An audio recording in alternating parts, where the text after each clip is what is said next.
Hello again, fourth year students. In this video, we are going to talk about the last type of questions, major types of questions in English, which is called the alternative question. First of all, we are going to start with defining this alternative question. The alternative question is a question that expects an answer to be one or of two or more alternatives mentioned in the question. So, as a speaker, you are going to give your listener or your addressee two or more alternatives, options, or choices in your question, and you expect your listener to answer you by choosing one of these options that you gave him or her. For example, would you like a steak or chicken? So here you are giving in your question two options, two choices or two alternatives, and the answer that you expect from your listener is to choose one of them. So what now this is concerning what the definition of the alternative question. What about the structure of the alternative question? In fact, the alternative questions in English come in two forms. The first form is similar to a yes-no question in structure, which means that it starts with an auxiliary or operator followed by the subject. But they are different in what? In intonation. Yes no questions, the normal yes no question that we studied previously, are usually produced with a rising tone. But here, with the alternative question, we are going to see that the question is going to have more than one tones. For each option, you are giving your listener you have to give it what, or to say it with what, with a rising tone, until you arrive to the last option, and you gave it, or you should give it what, a falling tone, to mean or to indicate that this is the end of the list. Okay, so the alternative question contains a separate nucleus for each alternative. A rise occurs on each item in the list except the last, on which there is a fall, indicating that the list is complete. For example, shall we go by bus or train? Shall we go by bus or train?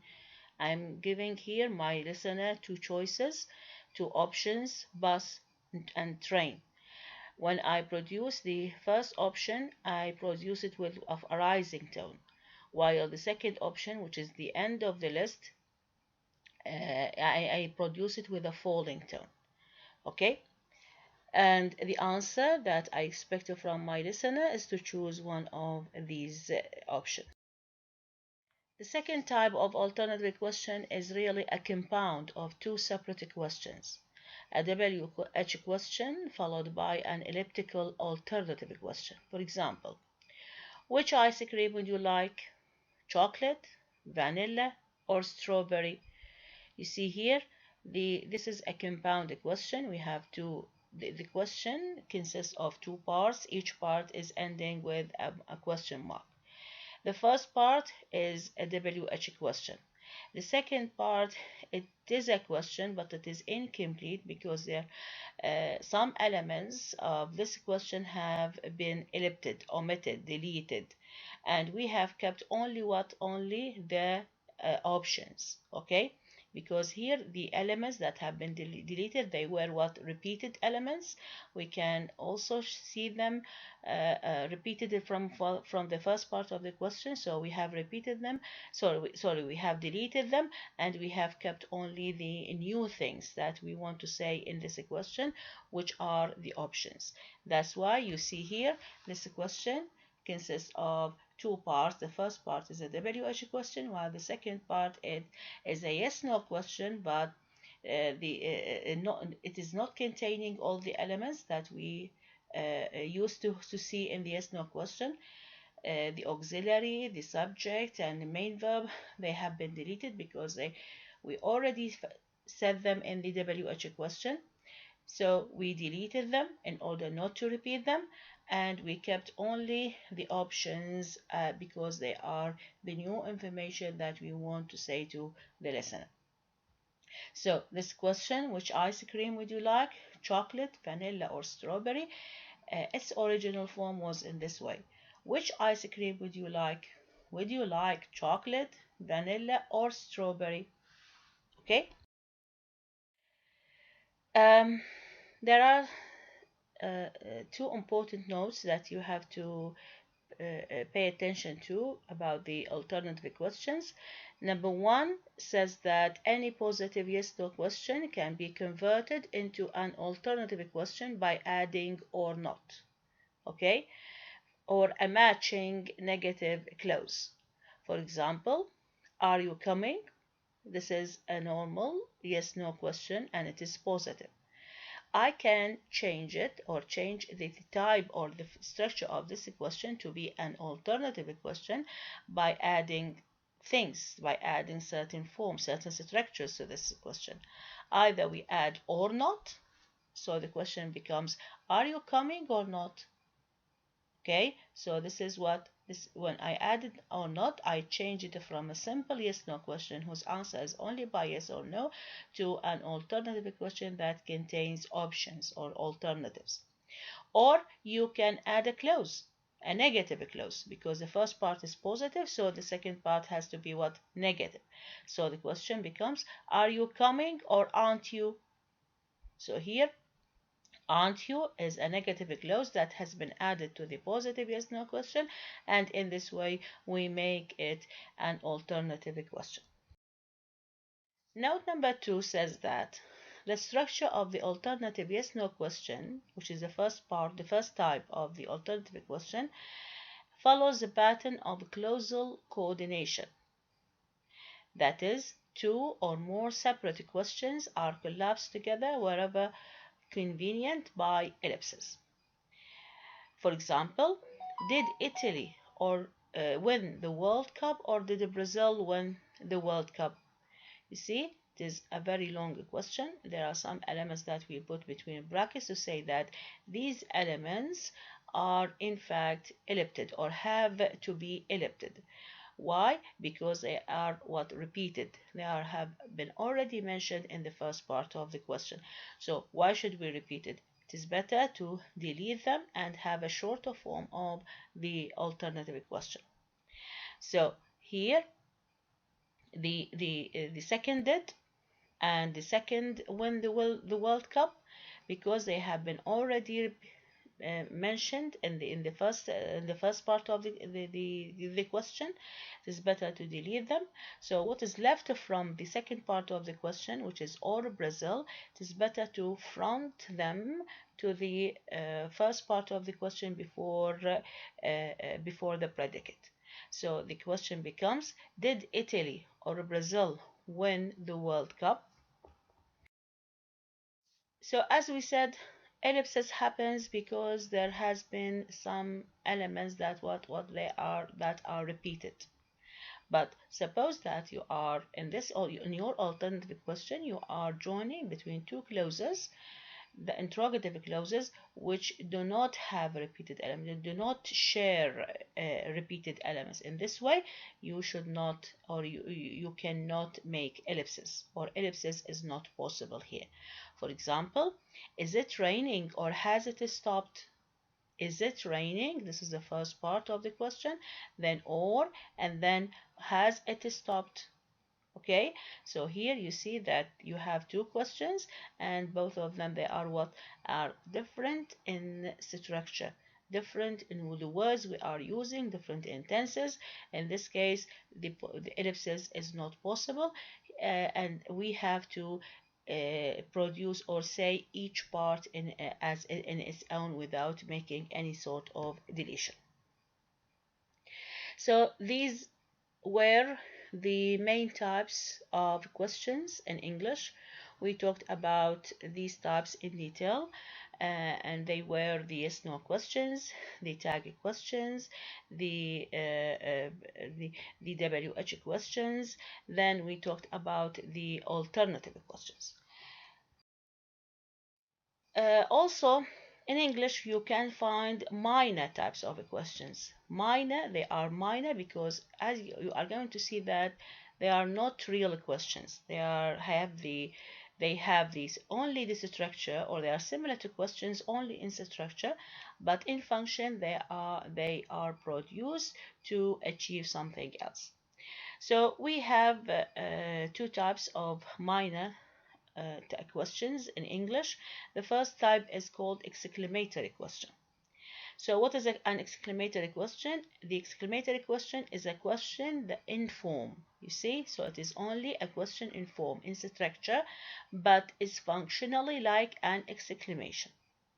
Okay, so we produce it as a question, but we mean by it to produce, when we produce it, we mean to make exclamation.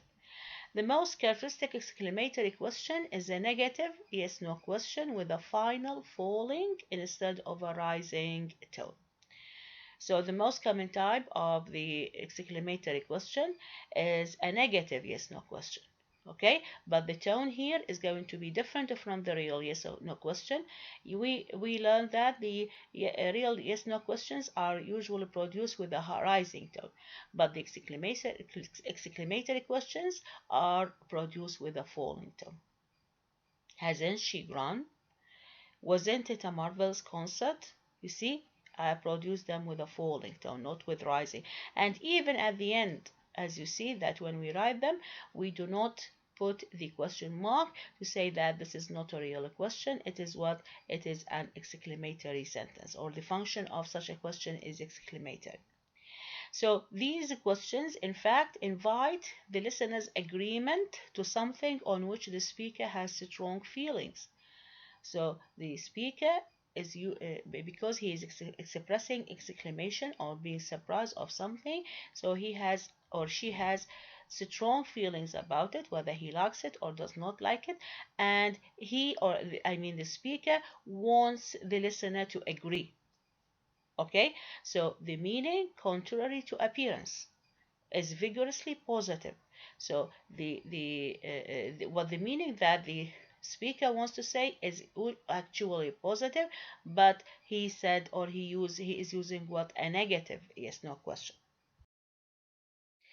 Also, yes no question which are positive with a falling tone can also be used with as exclamatory question, but they are less common than the negative yes no question.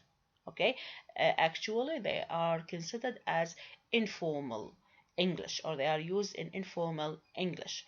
Again, the speaker, when he's using a positive yes no question with a falling tone, he wants to express a strong positive conviction. Am I hungry? Did he look annoyed? Has she grown? So here you see these are positive yes no questions. They are said with a falling tone and not rising. When we write them, we end them. They should be ended with an exclamation mark and not a question mark, to indicate that this is not a real yes no question. It is in fact an exclamatory question in which the speaker has a positive feeling about something, a strong positive feeling about something, and the speaker is only producing this to get an approval from the listener. So both operator, as you see here, both operator and subject usually receive emphatic stress. This is the first type of the minor questions in English. The second minor type of a question is called a rhetorical question. So rhetorical questions, again, is a question which functions as a forceful statement. Okay, so again, it is only a question in structure. It is a question only in structure, in form. But in meaning or in function, it is like a forceful statement, which means that the speaker wants to assert something, whether this something is positive or negative, but he produces, or the speaker is producing, instead of producing a statement, he has produced it in a form of a question. So more precisely, a positive rhetorical question is like a strong negative assertion. So you see, again, the appearance is contrary to the what to meaning. The appearance of the rhetorical question is negative, but the meaning that the speaker intends to say or to tell us is what is positive. Or the appearance of the question can be what positive, but the meaning the speaker wants to say is what positive. So, for example, is that a reason for despair? Is that a reason for despair? So, the speaker wants to say, surely this is not a reason, or that is not a reason to despair. Is no one going to defend me? Is no one going to defend me? So, you see, these are normal yes no questions. They are said with the rising tone that just like the normal yes no question that we learned, but the meaning here is not asking. The speaker is not saying these questions to get an answer with yes or no. He only wants to assert something. Okay, and as we said that if I want to assert something positive, I must produce a negative rhetorical question, or if I want to assess something negative, I have to produce a positive rhetorical question. So again, the appearance of the question is contrary to its meaning. There is also a rhetorical WH question, which is equivalent to a statement. So rhetorical questions also can take the form of a WH question. And in meaning, it is equivalent to a statement in which the question element is replaced by a negative element. For example, who knows? Who cares? Okay, so here when I am asking, when I am saying or producing such a question, who knows? Who cares? I'm actually not asking. I am not after information. I don't want an answer from you. Okay, I just want to say that nobody knows. I want to assert for you something. So you see here the WH word in the rhetorical question, in the WH rhetorical question, has been replaced by a negative element in the statement. What difference does it make? What difference does it make? Okay, so the meaning of such a question is it makes no difference. It makes no difference. Again, the WH word what has been replaced by a negative word which is no in the statement. Again, the intonation is that of an ordinary WH question. So we learned that WH questions are produced with falling tone. So here again, these rhetorical questions that come in the form of a WH question, they are produced with a falling tone, and sometimes rise fall tone is also possible. But again, the function of these questions is not to ask a question or to get information. Their function is to assert something. So with this, we have finished talking or explaining about the major and minor types of questions in English. Thank you.